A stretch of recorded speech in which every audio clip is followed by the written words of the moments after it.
Bonjour tout le monde. Aujourd'hui, je vais vous parler de l'alcool et des différents clients qui sont alcooliques.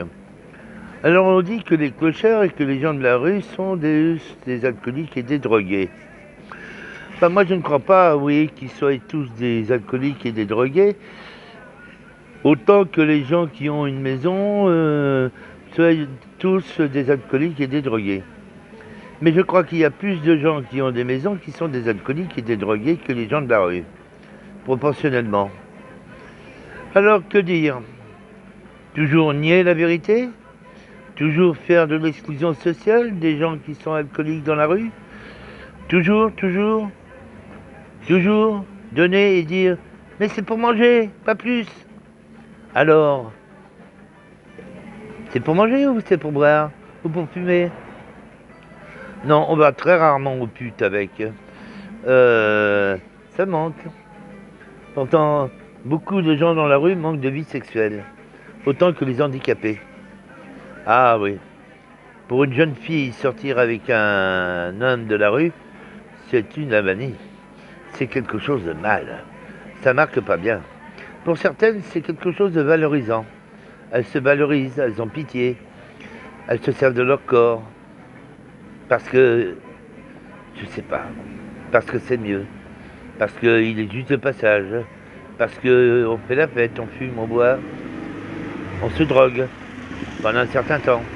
Au bout de ce certain temps, ils se marient, ça dépend des fois. Et puis elle arrive à dire mais chérie, il faudrait que tu arrêtes de boire et de te droguer. L'autre étant complètement drogué et soumis à ses besoins, à ses produits, il n'arrête pas.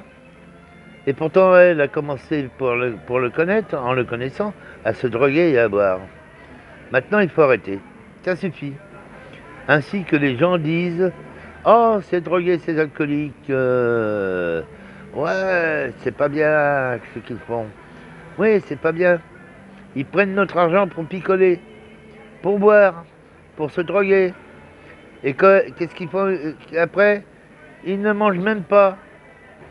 Ils ne payent même pas leur nourriture. Ah, mais s'ils la payent, certains la payent. Eh oui, qu'est-ce que vous voulez faire? Quand on est exclu social, quand l'exclusion sociale se fait, personne ne vous dit ah, mais oui, vous pouvez revenir dans la société, vous serez bien reçu, à côté au cul, bien sûr, et quand vous êtes bien installé et revenu dans la société, vous êtes ignoré. Mais plus personne ne vous connaît. Les travailleurs sociaux ne s'occupent plus de vous, puisque vous êtes installé, et ainsi de suite. Les éducateurs qui vont vous apprendre à vivre, enfin, vous apprendre à revivre pour certains. Alors, en croyant que vous ne sachez rien du tout. Mais pour un éducateur, vous êtes un idiot. Pour une travailleur social, vous êtes un idiot et ignorant. Ignorant du code de la vie que vous avez perdu en couchant dehors.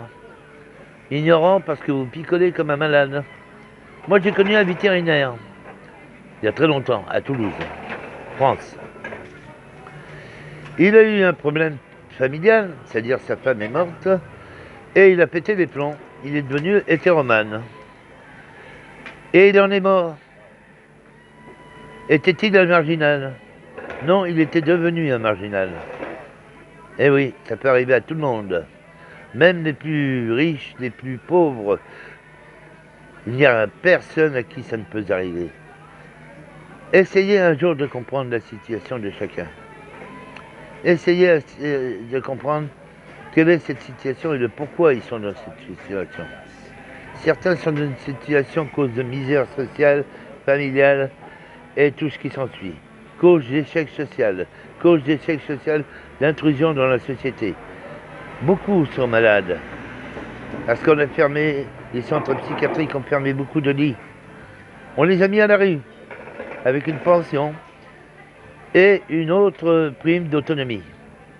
Mis sous tutelle, ils font vivre des tuteurs qui travaillent au pourcentage de leur pension. Eh oui, oui, vous ne le saviez pas, il y a des tuteurs, anciens militaires généralement. Hein. Ils travaillent pour le pognon. Ils ne sont pas là pour faire plaisir aux gens. Enfin, je vous laisse, à vous de réfléchir.